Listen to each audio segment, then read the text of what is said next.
Deuteronomy 22 covers a wide range of civil and moral laws, okay? They may seem unrelated at first, but the core theme is respect for life, property, general roles, and purity. The laws in this chapter aim to build a society marked by compassion, order, and moral clarity. Let's check it out because I separated this chapter into 7 different parts. Okay, let's start with the first part. Help your neighborhood, even small things. Verses 1 to 4. If you find your neighbor's lost ox, sheep, or cloak, return it. Okay, fallen donkey or ox, help lift it. Do not ignore it. So, lesson: love your neighbor. Your neighbor means practical help, not looking the other way. Okay, second part of this chapter: respect gender distinctions. Verse 5. A woman must not wear men's clothing, nor a man wear woman's clothing. Why? Because it's considered detestable. This likely refers to blurring roles for deceptive or immoral reasons, not just fashion, okay? Lesson: God values clarity in identity and role, especially against cultural confusion or pagan practices.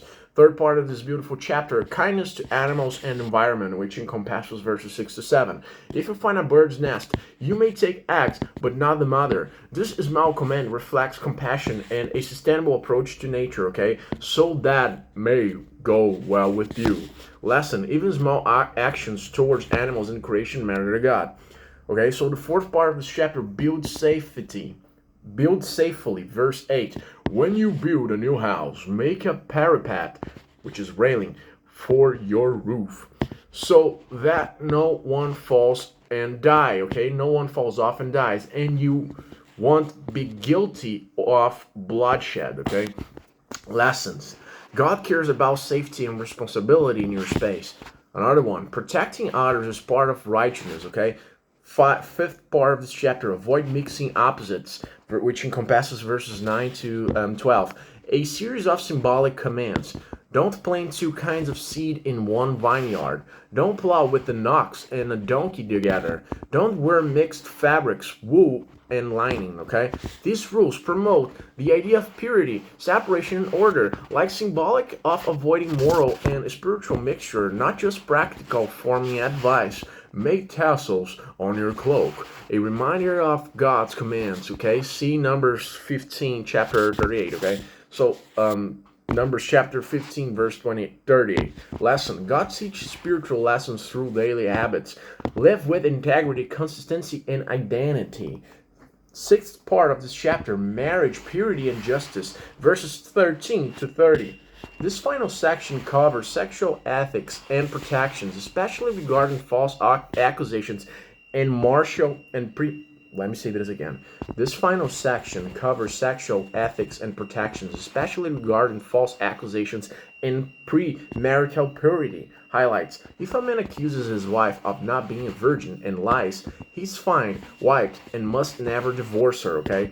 If the change is true, she was promiscuous before marriage, she's executed. Okay, if a man rapes a virgin, he must pay her father and marry her for life. Okay, if a man sleeps with a married woman, both are executed. If a man must not marry his father's former wife, okay, it dishonors his father, right? So, lessons: God defends sexual integrity and justice for women. These laws were about protecting purity, preventing exploitation, and ensuring marriage was honored. Themes and lessons from Deuteronomy 22. First lesson is love shows up in the details. Returning lost items and preventing harm. It equals everyday righteousness. Second law: respect boundaries, physical and moral. General roles, sexual ethics, and property all reflect God's order, okay? Third law: purity is holiness and consistency, okay? Avoid mixture, be undivided in identity, behavior, and belief, okay? Fourth lesson: God honors marriage and protects women, okay? So let's check the reason for it. Give me a second.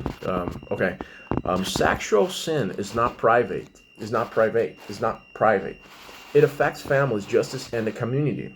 Last lesson: Fifth one and last, okay? Safety and mercy go together. Building with care, treating animals kindly, it's all part of being God's people.